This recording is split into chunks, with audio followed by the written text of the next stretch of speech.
Hey guys, here to break down the fights happening tomorrow night. This is such a great weekend for sports. Super Bowl weekend, and then tomorrow night, a really awesome night of UFC fights. Some people are saying this is the most stacked UFC card in history. I don't necessarily agree with that, but since I haven't seen all the UFC cards in history, who am I to say? I'm sorry I didn't do a full video review for this like I did on my last one. I really wanted to. I even had all the videos ready, but it's just time. I just don't always have the time that I want. And even on this video, I don't have the time to break down all the fights, and I wish I did because there's a lot, all the way from the prelims up. One of the things I really enjoy about a fight card like this is most of the cards mean something for the future. A lot of these cards are going to set up how some of the divisions in the UFC are going to shape out in the future. And I think this is one of those things that Sunday morning a lot of people are going to be talking about. Well, who's this guy going to fight next, and what's going to happen with this fight? And we'll definitely get into that. On the unaired preliminary cards, there's really not a lot of fights that I feel like going over. Gabe Rudiger is fighting again, though, which, whatever. But I am picking him to win. I think he's hungry, and after you get beat down as bad as he did in his last fight by Joe Lauzon, I think he's going to come out hungry, and I think he's going to have something tonight. As far as the other prelims, Kid Yamamoto is fighting, hang on, Demetrius Johnson. I don't know a lot about Demetrius Johnson. I know a little bit about Kid Yamamoto, but one thing I know about Johnson is that he's fast. He's got really quick hand speed, and so does Kid. I think Johnson's actually a little bit faster, and, Kid Yamamoto has a lot of question marks. For those of you that don't know, he was one of the biggest stars in Pride, and one thing about him, as opposed to someone like maybe Takanori Gomi, is that after Pride shut down, Kid Yamamoto continued to go on a pretty good streak, and he had some longevity after Pride shut down. But he has hit a rough stretch lately, and a lot of Japanese fighters, they don't do well in America, period, MMA-wise, but also they particularly tend to not do well in their first fight. That's what I noticed about Gomi. That's what I noticed about Akiyama. And there's been a few others. So Kid Yamamoto, I think he's a good fighter, and I think he'll have a little bit of staying power in the UFC, but I don't think he's going to win tonight, especially with Demetrius. Everyone wants an opportunity to knock off a notable guy, and Demetrius Johnson's going to be, training pretty hard for this fight. As far as the Spike preliminary cards, there's two good fights. One of them, just for entertainment value, is Donald Cerrone versus Paul Kelly. And these are both entertaining fighters, and I don't know who's going to win this. I would tend to go with Donald Cerrone only because this is his first UFC fight, and he's a very emotional fighter, and I think he's going to be kind of riding that high and all that energy that he gets from the fans. And I think he really wants to make a statement tonight and introduce himself to new fans and put himself on the map in the lightweight division, which will be tough to do. Both these guys have a long road to go before they're going to be ready for title fights or contention or anything like that, which sucks because I'd love to see someone like Donald Cerrone fight someone like Clay Guida. That would blow my mind if that would happen, but they're kind of at different points in their career right now. Other things in the prelim fight is Chad Mendes versus Masahiro Omagawa.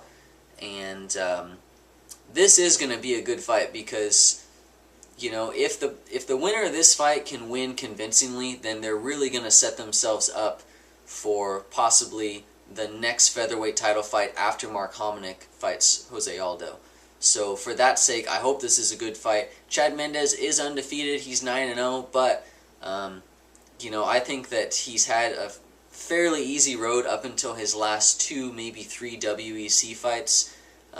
He is fighting a judoka in Omagawa, and Omagawa was really popular in Japan. He won a featherweight Grand Prix there, and again, another Japanese fighter coming over to American MMA. I think he might have some problems, and also I think that wrestlers and wrestling as a discipline tends to be superior to judo much of the time. And I'm not ripping on judo. I got a lot of respect for it. I think judo works great against certain styles, but wrestling's not one of them. So I'll leave that be. I do think Chad Mendes is going to win this fight. I think he's got a lot of momentum. I think he's in his groove, and I really think he's going to be fighting Jose Aldo sooner than later. So we'll see on that. Breaking into the main card, I know I just rocketed through the prelims, but the main card's got five fights, and they're all fights that I feel like I have to talk about. The first is going to be so awesome. It is the bantamweight UFC debut of Miguel Torres fighting Antonio Banuelos. And this is great because I noticed that when the WEC and the UFC merged, the featherweights seemed to get a lot of attention, it seemed to me, and they're the ones that have gotten the most fights so far, but really we've had virtually no bantamweight fights since the merger. And this really is going to introduce Miguel Torres and Anthony Banuelos, but really it's all about Miguel Torres at this point. It's going to introduce him to the UFC, to a new audience, and also the bantamweight fighters and what they could do.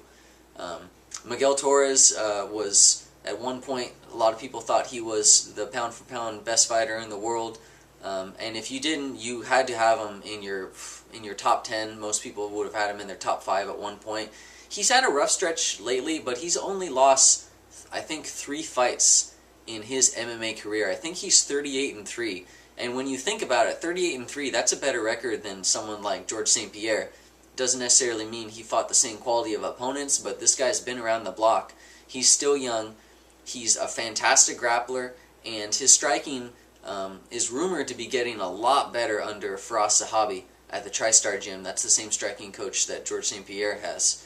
So his opponent, Anthony Banuelos, he's just a workman. He's mainly a wrestler. He has pretty rudimentary striking. I kind of have a feeling that the UFC threw him and Torres together just because one thing about Anthony Banuelos is he takes a lot of damage and he keeps coming. He keeps being aggressive, and this is one of those opponents that it kind of ensures that this fight's going to go as long as it's going to go, probably all the way to a decision, and will allow Miguel Torres to kind of showcase his skills.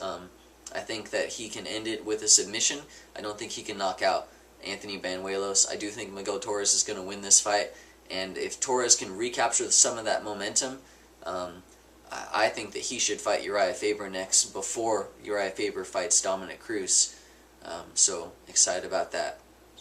Next fight up is the big one, in my opinion, Jon Jones versus Ryan Bader. First off, they're saying that the winner of this fight is not going to get a title shot right away. I think that Dana White and Zuffa, they really want the winner of this fight to, unfortunately, fight the winner of Forrest Griffin versus Rich Franklin, which I think kind of is a step backwards for these two guys. I think that they should fight, the winner of Thiago Silva and Rampage Jackson instead, but that's just the way it is.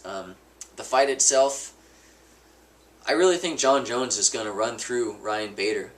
Ryan Bader, he is undefeated, but you know what? He had a very carefully scripted rise through the UFC ranks, and when you really think about it, who has Ryan Bader fought? He's fought, his toughest fights were Keith Jardine, Little Nog. I don't think he's ever fought someone like Ryan Bader. I don't think he's ever fought someone that can threaten him from a wrestling standpoint. Jon Jones has the longest reach in the UFC organization, and also Jon Jones has Greg Jackson on his side, and every time I bet against Greg Jackson, I've been consistently losing. I'm a big believer that the more predictable you are as a fighter, the higher the likelihood is that you're not going to win a fight, especially against a tactician like Greg Jackson and someone that can do as much as Jon Jones can do. So I'm picking Jon Jones to win this fight. I will be surprised if Bader wins it. This is one of the only picks on the card that I feel pretty confident about. We'll see what happens. And I'd love to see Jon Jones fight someone like Thiago Silva. Next fight is Forrest Griffin versus Rich Franklin. This fight's interesting. I'm surprised that they made it. These are two guys that have a very, very similar skill set. They're at very similar places in their career. And they're also two guys we haven't seen in a while. Rich Franklin, he fought a year ago. He fought Chuck Liddell. He won against him, even with a broken arm, which was impressive. But at the same time, he looked pretty bad in that first round. I don't know. I think that Rich Franklin is a classic example of someone who has a lot of wear and tear on his body, and I think he's going to be older than his age looks on paper maybe. Forrest Griffin, it's been even longer. He really hasn't fought since that last fight with Tito. It's hard to take too much from that because honestly, you know, my grandmother can beat up Tito Ortiz nowadays. And then before that, he lost to Anderson Silva. So all eyes are on him. How is he going to look in this fight? You know, a lot of people, I noticed at the very end this last week, are going with Rich Franklin. And I'm not sure why. I think Forrest Griffin really has this. People consistently underestimate Forrest Griffin. I think it's because he can do everything well, but he can't do anything spectacular or great. But I still see some value in that. I think Forrest Griffin is really good at jiu-jitsu. I think he's a much better kickboxer than a lot of people give him credit for. He's also a lot bigger than Rich Franklin. Rich Franklin is a natural middleweight, and he weighed in this afternoon at 203, I think, 203 pounds, and Forrest Griffin weighed in at 206, and you know by tomorrow night Forrest Griffin's going to be, you know, probably almost 220 pounds, so the size difference is going to make a big thing, and I think Forrest Griffin has a lot to prove with this. I think he's hungry. He wants to go out there and say he's back and get himself back in the standings. I think he's going to do that. As far as the main event, the big one, Anderson Silva versus Vitor Belfort. First off, if you're an Anderson Silva fan or if you're not, doesn't matter. You need to be rooting for him in this fight because if he wins this fight, a lot of talks and rumors are saying that they are going to make the Silva GSP fight. If he doesn't win this fight, I think they're going to use that as an excuse to keep those two apart.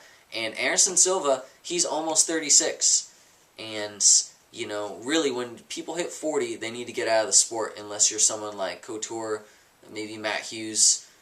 So the time to make this fight is now, which is why I'm really hoping that he goes out there and smashes Vitor Belfort. And I think he will. I think that Vitor Belfort, at the best stage in his career, might have a chance against Anderson Silva, but he's not at the best stage of his career. This guy hasn't fought in like a year and a half, and when he did fight, he beat Rich Franklin in a catchweight bout. And I have no idea how that qualifies you for a middleweight title fight. The only reason he got this fight is because he was popular before. He has a lot of fans in Brazil, particularly. I really don't think a lot of Americans know who he is, especially recent fans. And, you know, I think there's a lot of pressure on him for this fight. He's got a lot of ring rust. And also, you couple that with the fact that Anderson Silva, you know, he really got dominated in his last fight. And he did pull out the win at the end, but he needs to go out there and send a message that he is still the best pound-for-pound fighter in the world.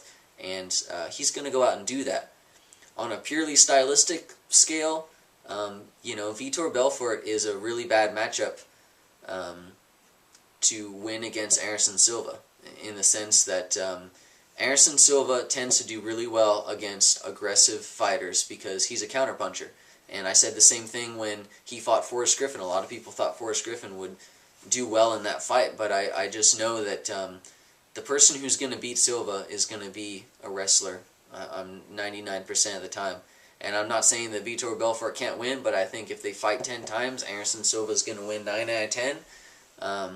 And I think that Belfort's aggressive style is going to play right into Silva's hands. And really, I've been surprised by the animosity between these two. At the weigh-ins today, Anderson Silva was really being kind of an asshole to Vitor Belfort. Some of the stuff he was saying to him, I don't know what he was saying because it was Portuguese, but you know, you could just feel that intention behind it, and he wore this white mask. It was kind of bizarre.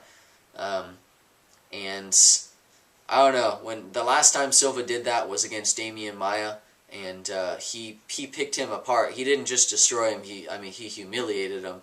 So we'll see what happens. Something about Anderson Silva when he fights Brazilians, I don't know why, but it seems like anytime he fights a Brazilian, he puts on this kind of weird performance. So excited to see that. And that's about it. I definitely am going to do one of these afterwards, maybe after the Super Bowl's over, just because there's so much stuff to talk about after a fight card like this. Please leave any comments, any picks that you want to make, predictions that you want to put out there on the internet. Please put them down.